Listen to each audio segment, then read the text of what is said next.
반갑습니다. 자, 이 시간은 투자자산 운용사 30강 자본시장법의 남은 두 문제 29번부터 마무리 짓고 금융위원회 규정을 들어가도록 하겠습니다.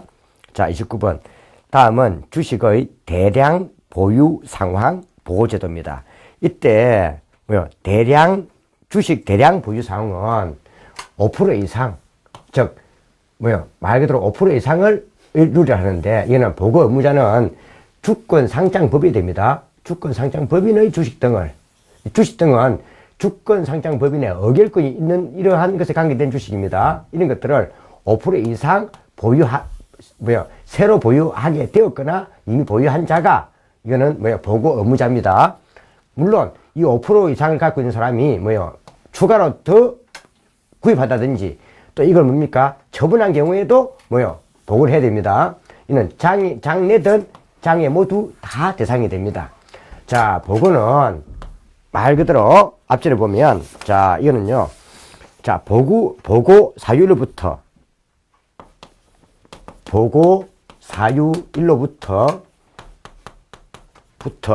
자, 얼마요? 5일 이내에 보고하는 것이 원칙입니다. 원칙인데, 자, 단, 예외적으로 보유 목적이,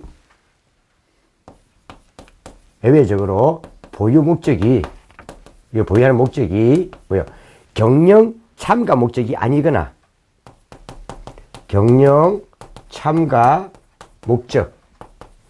목적이 아니거나, 또는, 말 그대로, 전문 투자자의 전문 투자자, 요의 경우는, 이거는요, 자, 보유 사율이 아니고, 말 그대로 다음 달, 10일까지 보고할 수 있습니다. 이건 때는, 이 경우는, 보고 사율이 아닙니다. 다음 달, 언제까지요? 자, 10일까지 보고할 수 있다는 거. 보고할 수 있다는 거. 있다. 이것부터 봐놓죠. 자, 한번 봐놓죠. 자, 한번 봐보죠. 자, 29번. 주식 대량 보유 상황 보고 제도. 즉, 5% 룰. 이 5% 룰이라고 하기도 합니다. 에 관한 설명이다. 틀린 것은 보고 의무자는 주권 상장법인의 의결권 있는 주식 등을 5% 이상 새로 보유했거나 또는 이미 보유하고 있는 자가 보고를 해야 됩니다. 보고 의무자입니다. 그러니까 주권 상장법인 자체가 보고 의무자가 아닙니다. 이 보유한 그 자가, 즉 투자자가 보고 의무자입니다. 5% 이상 보유자가 증권시장에서 상장 주식을 1% 이상을 매도했건 또 추가로 1% 추가로 또 다시 매입을 하든 계약 체결로부터 5일 이내에 한국거래소하고 금융위원회에 동시에 보고해야 됩니다. 그래서 이거는 보고는 어디 한다고? 이거는요, 보고는 한국거래소에도 보고해야 되고, 또 한 개 더, 금융위원회에도 보고해야 됩니다. 자, 이 말입니다. 다음. 자, 이거는 보고죠. 5일 이내는 원칙입니다. 자, 보유 목적이 경영 참가 목적이 아니거나, 또는, 어디에요? 말 그대로 전문 투자자의 경우에는, 자, 계약 보고 사율로부터가 아니라, 다음 달 10일까지 보고할 수 있습니다. 자, 그럼 답은 2월 5일까지가 아니라 10일까지입니다. 그 답은 3번이 틀렸고, 보고일로부터 5일 기간이 냉각기였습니다. 냉각기간에는 발행인의 주식을 추가로 취득할 수가 없습니다. 만약에 냉각기간을 위반해가지고 취득한 경우에는 의결권 행사가 금지가 되고, 또 금융위원회는 6개월 이내의 기간을 정해가지고 추가 취득 주식에 대해서 처분 명령을 할 수도 있습니다. 다음. 자, 30번. 대량 보유 상황 보고 제도에 관한 설명으로 틀린 것 되어 있습니다. 자, 받으시죠.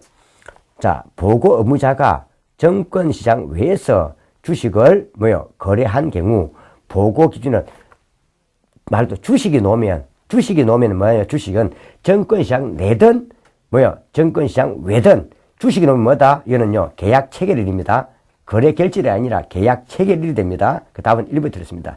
주식은 정거시장 내든 외든 계약 체계를 뭡니까? 기준으로 합니다. 자, 다음 틀렸고 1번이 틀렸고 5% 이상 보유자는 보유자의 주식 비율이 1% 이상 변동한 경우에도 보고해야 되고 보고 기간은 보고 기준으로부터 뭐요? 자, 보고 기준이 뭐요? 앞에 뭐 계약 체결 이런 것부터 5일 이내에 보고하는 것을 원칙으로 합니다. 자, 근데 앞전에 얘기했습니다. 자, 언제요? 경영 참가 목적이 아니거나 외적으로 전문 투자자의 경우에는 이 9월 다음 달 10일까지 보고할 수도 있습니다. 자, 냉각 기간 중에 발행인의 주식을 추가로 취득한 경우 금융위는 추가 취득 주식에 대하여 처분 명령을 내릴 수도 있습니다. 자, 바로죠. 자, 이렇게 해서 일단 우리가 앞에 자본시장법은 마무리 짓도록 하겠습니다. 요 자본시장법은 그대로 뒤에 우리가 앞에 할 자 3장에 우리가 금융위원회 규정이나 또 한국투자협회 규정에 그대로 연결되는 겁니다. 그래서 이 금융위원회 규정이나 한국금융협회 규정들은 전부 다 자본시장법에 근거해서 그대로 이루어지는 겁니다. 자, 다음 보시면 자 이제 3장에 들어갑니다. 3장 금융위원회 규정. 금융위원회 규정이 되겠습니다. 규정 1번부터 들어갑니다. 자, 다음은 금융위원회 규정의 법적 성격에 관련된 설명이다. 틀린 것은 금융 관련 법령의 일반적 규제는 법률 있습니다. 법률이 있고 이라 보면 법률이 있고 그 다음에 법률이 있으면 뭐 했죠? 자, 법률은 보통 우리가 자, 국회 통과되고 시행령은 주로 보통 대통령이죠. 자, 시행령이 있고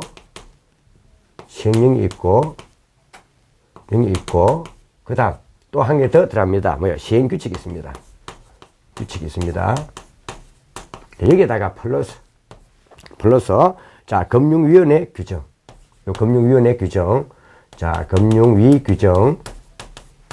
그 다음 한 개 더 들어가는 게 금감원, 금융감독원, 금감원 규정이 있습니다. 규칙이 있습니다. 이렇게 해서 총 5개 나눠지는데 여기 나와 있는 법률, 시행령, 시행규칙 이 세 가지는 자본시장법에 따른 거 있는 겁니다.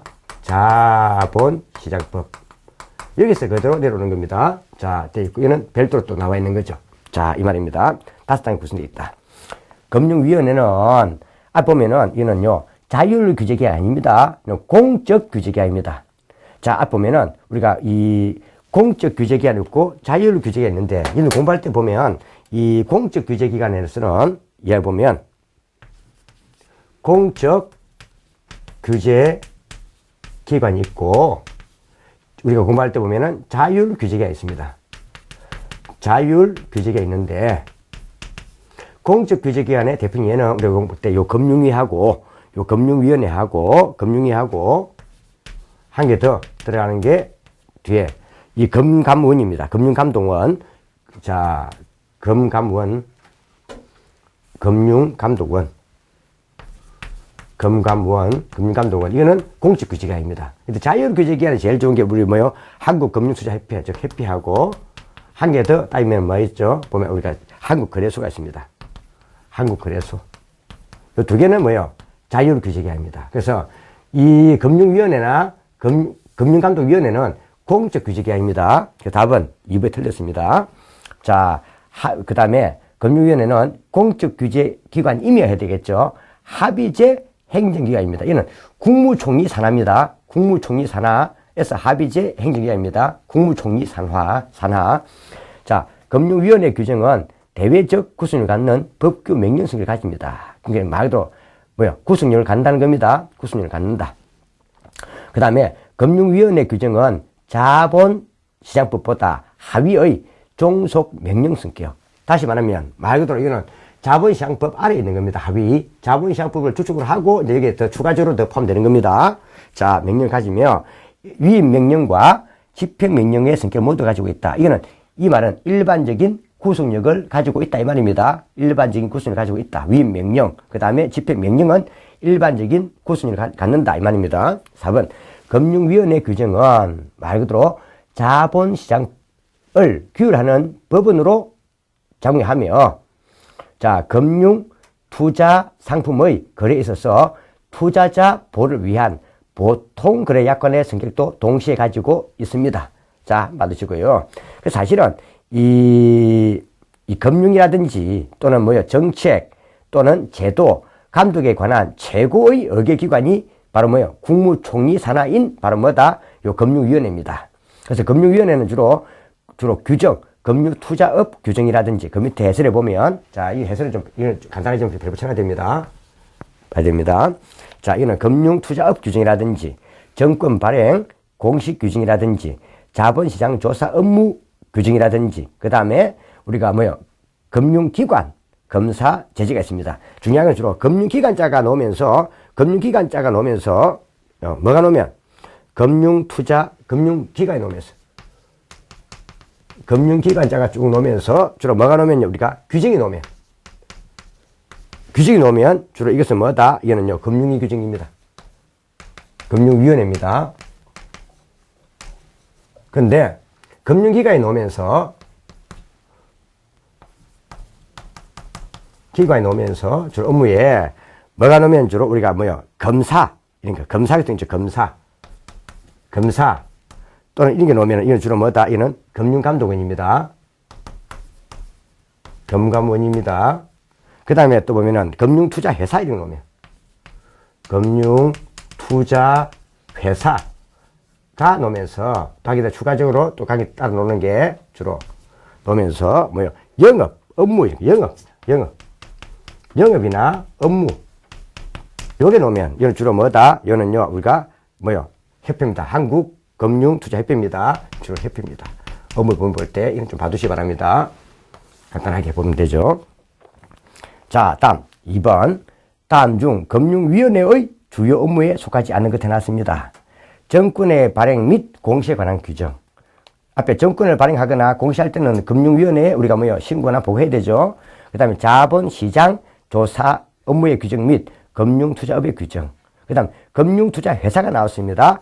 금융투자회사가 나오면서 영업 업무가 나왔습니다. 이는 한국금융투자협회입니다. 한국금융투자협회. 그래서 영업이나 업무가 나오면 한국투자금융협회입니다. 답이 3번이 틀렸네요. 그 다음에 금융기관에 우리가 검사. 금융기관 나오면 주로 뭐다? 이는 말 그대로 주로 이것은 금융위원회는 주로 뭐 나온다고요? 검사가 나오면 금감원이고, 그 말이 없으면 그게 나오면 주로 금융위원회입니다. 자, 다음 3번. 금융투자업의 자산 건전성 분류에 관한 설명 중 옳지 않는 것은? 자, 금융투자업자는 매 분기마다 자산 및 부채에 관한 건전성을 정상, 요주의, 고정, 회수 의문, 그 다음 추가 손실 이렇게 5가지로 분류합니다. 이는 뒤에 가면 이는 말 그대로 자산이나 부채에 대한 건전성을 우리가 따져가지고 이것을 나중에 이 금액 중에서 이런 자산 중에서 회수 불가능 등을 해가지고 나중에 대손 처리할 목적입니다. 대손 처리를 해가지고 자산의 건전성을 추가할 목적입니다. 5개를 한다. 그래서 5개 과정은 정상, 요주의, 보죠. 정상, 요주의, 그 다음 고정, 회수 의문, 추정 손실 5가지. 한번 봐두셔야 되겠죠. 자, 그래서 보면 자산의 건전성을 볼 때 자산, 부채에 대한 건전성을 볼 때는 몇 개를 한다? 5가지를 한다. 그리고 제일 먼저 정상적인 것, 그 다음에 요주의, 좀 주의를 요하는 건요. 자, 요주의, 그 다음에 고정, 그 다음에 회수를 할까 말까, 좀 회수 의문, 그 다음 추정 손실. 이렇게 나눕니다. 이때 보통 요 2개를 고정 이하라 씁니다. 이 말이 좀 잘못됐죠. 고정 이하라면 고정이 포함되어야 되는데, 여기서 말하는 고정 이하는 사실 좀 개념상 잘못된 겁니다. 근데 여기서 말하는 고정 이하는 회수 의문과 추정 손실을 의미한다는 걸 봐주셔야 됩니다. 자, 하는데, 이때 나중에 우리가 대손을 해야 되는데, 이 2개는 특히 우리가 뭘 한다고요? 이거는 적정한 회수 예상 가액을 산정해야 됩니다. 적정 회수 가액을 나중에 이거는요, 회수 가액을 산정해야 됩니다. 회수가액 살인도. 물론 이거는 이제 뭐 예상이겠죠. 그래가지고 이때 보통 회수 의무 같은 경우는 우리가 대손으로 충당금으로 이는 보통 75%까지 정대되는 회수 의무이고, 그 다음에 모두 다 뭡니까? 대손 처리되는 것은 100%는 충손실을 보는 겁니다. 이렇게 나눠지는 겁니다. 자, 한번 보죠. 그래서 이렇게 5개로 나눠진다. 그 다음, 이번에 매기별 현재 고정 이하로 분류된 고정 회수 의무 추정 손실 단계의 채권에 대해서는 적정한 회수 예상 가액을 산정해야 된다. 이거는 대손 충당금을 산정하기 위해서요. 그래서 이건 사실 보니까 이 고정 이하라는 말은 고정은 제외됩니다. 그래서 고정은 제외시켜야 됩니다. 이는 회수 의무과 충손실 말합니다. 그 답은 2번이 되겠네요. 2번. 좀 이 정답이 좀 잘못됐네요. 자, 3번에 정답 2번. 이것은 지금 현재 3번도 있는데 정답을, 이 3번을 좀 2번으로 좀 수정해 주세요. 수정. 정답 수정. 자, 해주시고. 자, 3항에 정상으로 분류된 대출 채권 중, 콜론과 환매조건부 매수에 대해서는 대손 충당금을 적립하지 않을 수도 있다.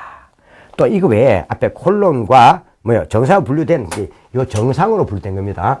요 정상으로 분류된 콜론 또는 환매조건부 채권입니다. 이거 외에도 또 한 개 더 추가로 들어가겠죠. 이게 뭐였죠? 정형화된 거래로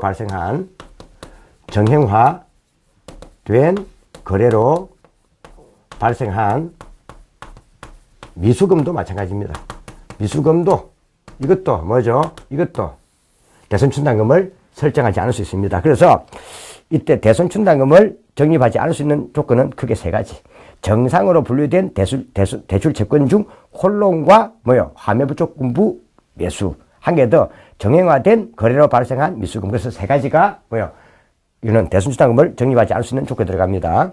자, 금감독은 원장이죠. 원장은 금융사고로 인해 부동산 신탁업자의 전월 말 현재 자기 자본의 2%를 초과하는 소실이 있는 경우는 2%를 초과하는 그 금액 전체를 뭡니까? 이 사항이 발생했을 때는 그 금액 전체를 특별 대손 충당금으로 적립할 것을 요구할 수 있다는 것 한번 봐주셔야 되겠습니다.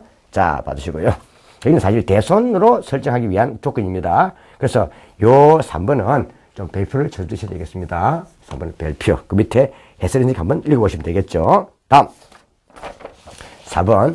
자, 금융투자업자의 자산 건전성 분류에서 다음 표에 해당하는 단계를 모두 묶으면 분기 말 현재 자산의 대손충당금의 75% 이상을 적립해야 된다. 그럼 75% 이상을 적립하는 것은 회수 의무이죠.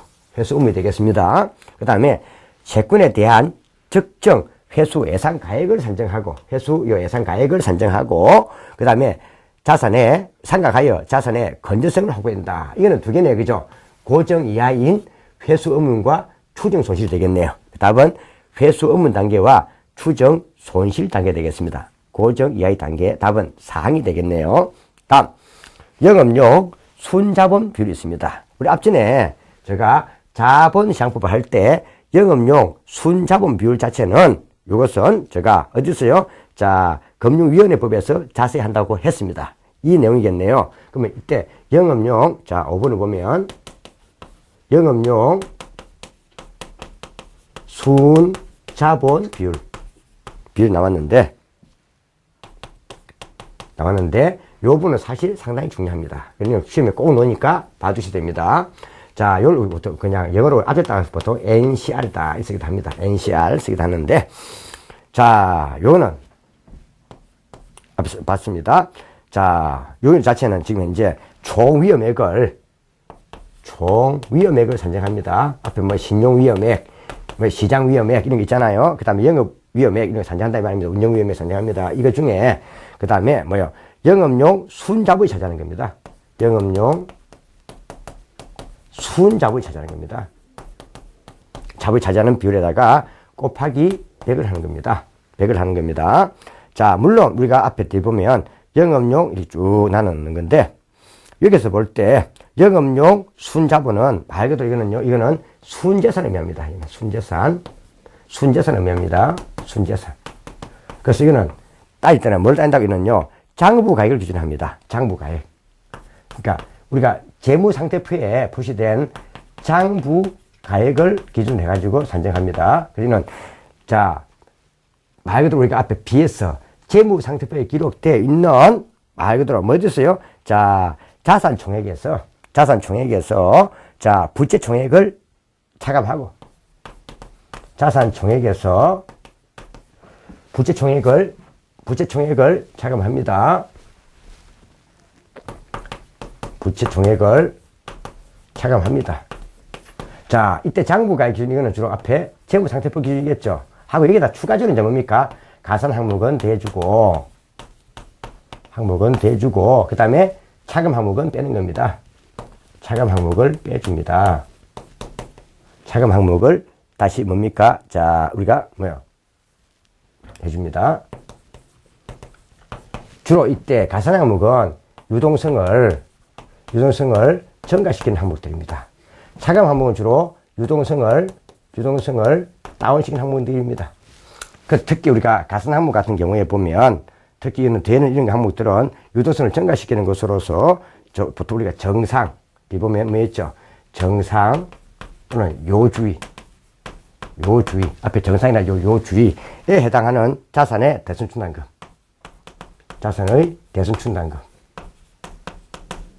이런 것들은 뭐예요? 이거는 오히려 대전용이 됩니다.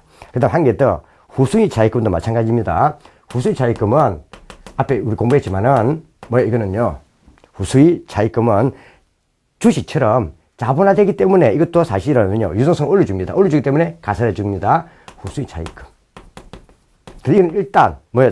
말 그대로 이거는요. 만기가 1년 이상이 됩니다. 그러니까 만기가 1년 미만은 가산하지 않습니다. 만기가 뭐요? 남은 잔여 만기가 1년 이상이 됩니다. 1년 미만은 포함하지 않습니다. 그 다음에 뒤에 보면 우리가 쭉 방에 더 보면은 뭐 금융 리스크부터 놔두시고 뒤에 가면 자산 평가익도 있습니다. 자산 평가익. 이런 것들은 가산 항목입니다. 이건 세 가지 봐놓으세요. 물론 앞에 설명했던 금융 리스크 부채도 포함됩니다. 되는데 이건 한 거고요. 그 다음에 적어도 여기서 볼 때 차감만 봐야 됩니다. 자 보면은 제일 먼저 우리가 보면은 유형자산입니다. 알다시피 유형자산 같은 경우는 유동성이 없죠. 이는 처분 목적이 아니잖아요. 유형자산이 들어가고 그 다음에 또 보면 두 번째 우리가 선급금이나 선급비용이 있습니다. 이런 것은 뭐예요? 이런 것은요 말 그대로 먼저 지불해 준 겁니다. 먼저 지불해 주기 때문에 이거는요 돈으로 들어올 것이 아니라 나중에 물건이나 또는 말 그대로 이거는요 용역으로 제공받는 겁니다. 그러니까 유동성이 날아간 거죠. 그 다음에 우리가 장기 예금이나 예치금, 장기된 것 이것도 유동성이 떨어지죠. 장기 예금 또는 장기 예치금 이런 것들 이것은 봐야 됩니다. 이런 것은 차감 항목이다 이렇게 보는 겁니다. 자 받으시고 그리고 한 개 더 차감 항목 있죠. 이런 차감 항목에 대해서는 위험액을 산정하지 않는 것이 원칙입니다. 차감 항목 이것은 위험이 없죠. 사실 유형자산 이런 거 위험이 거의 없잖아요. 없으니까 이런 것은요 말 그대로 위험이 돈을 떼일 우리가 없다 이 말입니다. 떼일 우리가 없기 때문에 이런 것들은 주로 뭘 하지 않는다 말 그대로 위험액을 산정하지 일단 않는 것이 원칙입니다. 원칙입니다. 자, 받으시고. 물론 이제 부의자산과 부의부채도 위험액을 산정하기는 합니다. 자, 받으셔야 됩니다. 그리고 일단 볼 때는 이런 순영업자산 비율은 위험액 대비 영업용 순자산이 차지하는 비율이니까 사람들 이런 것은요 높을수록 양호합니다. 양호하다. 그래서 일단 이건 이 NCR 비율을 일단 100% 이상은 유지해야 됩니다. 유지해야 됩니다. 근데 이 NCR 비율 자체에 대한 말 그대로 규제를 받지 않는 게 있습니다. 규제를 받지 않는 게 있는데 지금 앞에 금융투자업자 기억나죠? 금융투자업자 제가 자본시장법 할 때 한번 제시했습니다. 금융투자업자 그 다음에 투자 그 다음 일임업자 그 다음 투자 자문업자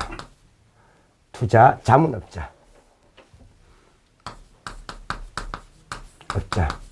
이거는 주로 등록이죠. 등록 대상입니다. 이런 사람들은 뭐요? 이 영업용 순자본 비율을 유지할 의무도 없고 보고할 의무도 없습니다. 유지 보고 의무가 없다라고 했습니다. 자, 한번 봐주시죠. 자, 그러면은 5번. 영업용 순자본 비율의 산정에 관련된 설명으로 옳지 않은 것은, 자, 금융투자업자와 전업금융투자업자 및 전업투자 일임업자는 영업용 순자본의 규제를 받지 않는다. 이건 규제 대상 제외자입니다. 세 가지, 세 개. 다음, 자산부채 자본은 기본 재무제표에 계상된 장부를 기준으로 합니다. 시장가 기준이 아닙니다. 장부가를 기준으로 한다. 이 장부가의 기준 이 말이죠. 다음, 자, 영업용 순자산 산정 시 가산 항목에 대해서는 원칙적으로 위험액을 산정하지 않는다. 가산 항목이 아니라 무슨 항목요? 차감 항목. 차감 항목에 대해서는 위험액을 산정하지 않는 것이 원칙입니다. 예를 들면 유행자산이라든지 선급금, 선급비용, 장기 예금이나 장기 예치금은 뭐 한다고요? 위험액을 산정하지 않는 것이 원칙이다. 이 말입니다. 답은 3항이 틀렸죠. 다음에 순영업 자본 비율이 150% 미만이 된 경우에는 지체 없이 위원회 원장, 금융감독원 원장, 금강 원장에게 보고해야 됩니다. 그리고 얼마요? 150% 이상이 될 때까지 매달 뭡니까? NCR을 2월 20일까지 계속 보고해야 됩니다. 그래서 뒤에 하겠지만은 150% 이상이 될 때까지 매달 이 순영업용 자본 비율을 2월 다음 달 20일까지 계속 보고해야 됩니다. 상당히 좀 골치 아파지죠. 자, 이 말이고요. 자, 넘기면 그 내용도 이제 쭉 나와 있고요. 자, 한번 보면 자, 6번. 자, 영업용 순자본을 계산할 때 가산 항목이 아닌 것 나왔습니다. 앞에 가산 항목이 아닌 거니까 지금 현재 요 부분이 아닌 것 이 말이죠. 그러면은 결국 차감 항목을 골라라 이 말이죠. 차감 항목은 우리가 유동성을 다운시키는 거이기 때문에 앞전에 유행자산이라든지 또는 우리가 선급금, 선급비용, 그 다음에 장기 예금이나 예치금 주로 자산에 관계된 것들입니다. 자, 그러면 선급비용과 선급금, 선급법에서 이거는 자산이죠. 유행자산과 더불어 이거는 가산 항목이 아니라 차감 항목입니다. 그 답은 1번이 됐고, 그 다음에 정상 또는 요주의로 분류된 자산의 대손충당금. 그렇죠? 대손충당금. 이거, 그 다음에 후순위 차입금. 근데 단 이거는 만기가 잔존기간이 1년 이상이 된다 했습니다. 1년 미만은 제외됩니다. 단기 순이익이나 순재산에게 반영되지 않은 자산평가이익. 자, 이 되겠죠? 자, 그래서 답은 1번이 되겠네요. 다음, 7번. 금융투자업자의 영업용 순자본 규제와 관련된 설명 중 가장 옳은 것은 금융투자업자와 전업, 투자자문업자, 그 다음 투자일입자는 모두 영업용 순자본 규제의 대상에 포함된다. 아니죠. 요 앞에 요 세 가지. 금융투자업, 그 다음 투자일임업, 그 다음 투자자문업은 앞에 여기 나와 있는 NCR 자체를 보고 또는 유지할 의무가 없다 했습니다. 제외 대상입니다. 그래서 포함된다가 아니라 제외된다 해야 되겠죠. 그 다음에 신용위험과 그 다음에 시장위험과 신용위험을 동시에 내포하는 자산에 대해서는 각각의 위험을 모두 산정해야 됩니다. 그러니까 이런 자산에 대해서는 시장위험도 산정해야 되고 신용위험도 산정해야 되고 모두 다 산정해야 됩니다. 각각 이 말이고, 부의자산과 부채의 위험액은 영업용 순자본의 산정 시 반영해야 됩니다. 이것도 반영해야 됩니다. 자산과 부채는 부의자산이든 부의부채든 다 반영해야 됩니다. 다음, 거래 상대방의 계약 불이행입니다. 이게 이 잠재소식을 뭐라 불러요? 이거는요, 이건 신용위험이랍니다. 그래서 운용위험이 아니라 신용위험에 합산해야 됩니다. 앞전에 얘기했지만 운용위험은 그 회사 내부에 부적절한 내부 절차나 외부 사건 등으로 발생 가능한 손실입니다. 자, 한번 봐두시고요. 그래서 요거는 답이 옳은 것이니까 2항이 되겠네요. 2항이 되겠죠. 다음 8번. 영업용 순자본에 가산하기 위한 후순위 차입금의 요건입니다. 이거 참고로 보세요. 이거는 후순위 차입 요건은 참고로 봐주세요. 자, 파산할 경우에 타 채무를 우선 변제하고 잔여 재산이 있는 경우에 당의 채무를 상환하겠다는 조건이 된다. 그래, 이게 바로 후순위 차입금이잖아요. 후순위. 그러니까 앞에 후순위 차입금은 일반 뭡니까? 파산한 경우에 일반 채무자에게 제일 우선 갚고, 그 다음 후순위 채무자에게 뭡니까? 상환을 하고, 제일 마지막에 지출을 했습니다. 자, 이 말이죠. 후순위 차입금의 요건을 말합니다. 1항, 2항. 파산 등의 사태가 발생할 경우 타 채무를 변제할 때까지 후순위 채권자의 상계권이 허용되지 않는다는 약정. 이것도 결국 1항과 2항도 결국 뭘 의미한다? 두 개 다 결국 후순위 차입금의 요건이죠. 자, 후순위 차입금의 규모는 순자산의 50% 이내로 하고, 잔존기간이 1년 미만일 때는 가산하지 않는다. 앞에 그래서 잔존기간이 1년 이상이 되어야 후순위 차입금으로 가산되는 항목입니다. 자, 가산되는 항목입니다. 다음. 자, 다른 금융업자로부터 후순위 차입금을 차입했거나, 차입한 경우나, 또 타인과의 교체 차입, 이런 것들은 가산 항목에 포함할 수 없습니다. 그 답은 상이 되겠습니다. 이 내용은 조금 참고적으로 보시면 되겠습니다. 해설해 보시고. 그 다음, 경영 9번 실태의 평가, 적정, 시정, 조치에 관한 설명으로 가로속에 채운 내용이 틀린 것 나왔습니다. 이건 좀 봐주셔야 되겠죠. 이것도 좀 중요한 건데, 사실, 우리가, 금융위원회 법은 요 앞쪽에 중요한 게 많이 나와요. 앞쪽에 중요한 거 위주로 좀 정리를 해주시면 되겠습니다. 자, 보면, 크게, 이거는 우리가 보통 보면 이 대상인데요. 보면, 이 경영 개선 공고가 있고, 경영 개선 공고를 제한 조치가 있고, 경영 개선 공고를 하는 게 있고, 그 다음에 경영 개선 요구를 하는 게 있고, 요구를 하는 게 있고, 그 다음 경영 개선 명령하는 게 있습니다. 명령. 이게 제일 뭡니까? 강하죠. 자, 경영 개선 공고는 앞에 영업용 순자산 비율, NCR 비율이, 이거는 첫째, NCR 비율을 따져보면, 이게, NCR 비율로 보면, 이거는요, 150% 미만이거나, 150% 미만 되고, 경영 개선 요구는 120% 미만입니다. 120% 미만일 때. 그러니까 NCR 비율이 120% 미만이면 경영 개선 요구를 한다 이 말입니다. 미만. 그러니까 100% 미만일 때는 경영 개선 명령에 들어갑니다. 100% 미만일 때 들어갑니다. 자, 그 다음 종합 평가 등급이 있습니다. 종합 평가 등급이 있는데, 이 종합 평가 등급도 뒤에 가면 1등급이 우수고, 2등급이 양호, 3등급이 보통, 4등급이 취약, 5등급이 위험입니다. 이 종합평가 등급이 뒤에 밑에 해설이 있죠. 자, 이걸 따집니다. 근데 종합평가 등급은, 이거는 일단, 이건 갈딱입니다. 3등급, 이상, 이고. 3등급 이상 이고입니다. 동시입니다. 이게 이고. 동시에 플러스입니다. 밑에 자본의 적정성이 있습니다. 자본의 적정성이 동시에 이거는요, 3 이상이고 자본 적정성을 따져보니까 이건 말 그대로 4등급 이하입니다. 등급 이하일 때. 그러니까는 이거는 NCR 비율은 그냥 150 미만이면 무조건 그냥 경영개선공 맞습니다. 근데 종합평가 등급은 3등급 이상이지만 동시에 자본의 적정성이 4등급 이하입니다. 그래서 이때 3등급 이상은 말 그대로 보통이죠. 보통이고, 이때 이게 4등급 이하는 이거는 취약입니다. 취약입니다.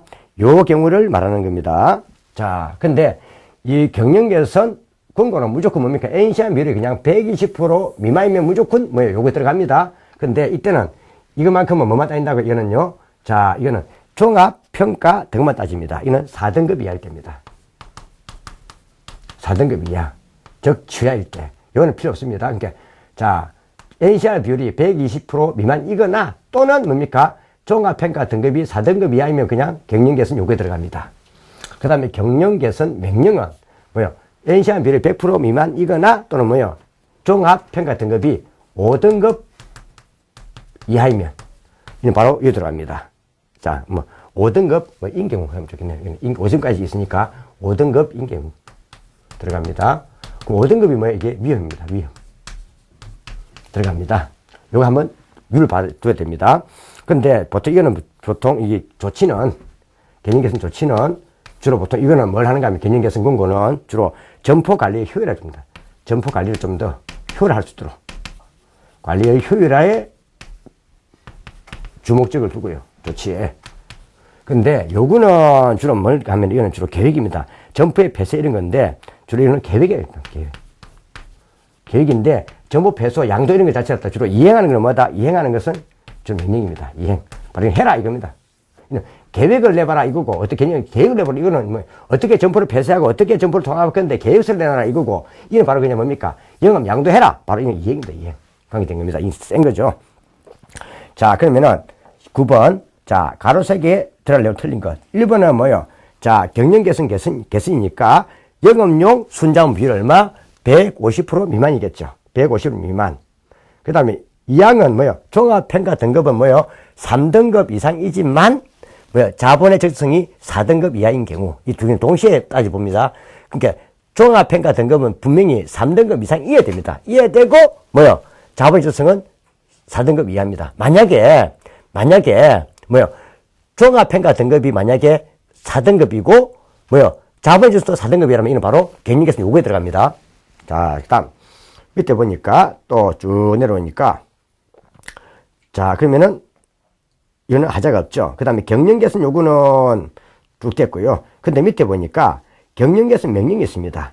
이때 주로 뭐 점포를 어떻게 폐쇄하고 통합할 건데 하는 이런 계획들, 영업 합병 이런 것들 어떻게 할 건데 하는 계획들은 주로 뭡니까? 경영개선 요구예요. 근데 이걸 바로 이행하는 것은 뭐다? 이는 명령입니다. 그래서 상에 보면 이거는 합병, 영업 양도 등에 관한 계획이 아니라 이는 바로 뭐다? 이는 이행입니다. 이행입니다. 그래서 합병, 영업 양도 등에 관한 뭐요? 이행이 바로 뭡니까? 명령입니다. 계획의 수립은 주로 경영개선 요구입니다. 답은 상이 틀립니다. 한번 봐두시고 다음 넘어가면 그 자체를 한번 쭉 써놓은 거고요. 그리고 쭉 내려와서 그 9번의 해설에 보면 경영개선 계획의 이행이 있습니다. 이행이 있는데 자, 그거 한번 보면은 경영개선에 대한 승인은 금융위원회가 하지만 이행상황 이런 것들은 이행상황은 금융감독원에서 뭡니까? 관리합니다. 따라서 경영개선 계획의 제출 시기는 2개월 범위 내에서 계획을 금융감독원에 제출해야 됩니다. 개선은 해야 됩니다. 자, 다음.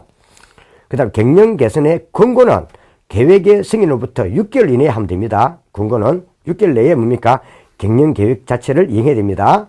근데 이게 제일 완화되어 있죠. 근데 경영개선 요구는 뭐요? 계획의 승인으로부터 1년 이내입니다. 왜? 이거는 좀 더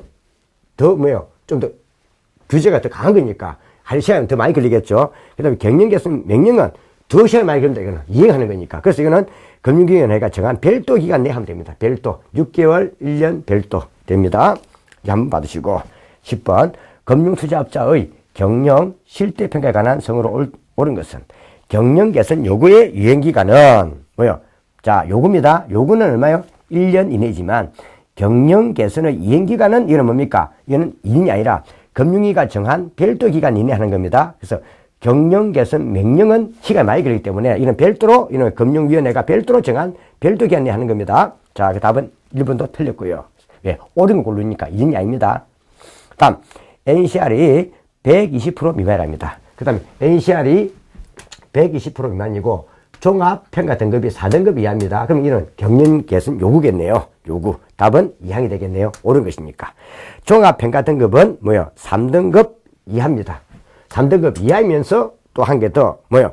자, 자본의 적성이 4등급입니다. 이때는 경영권고 조치가 아니라 바로 이건 뭡니까?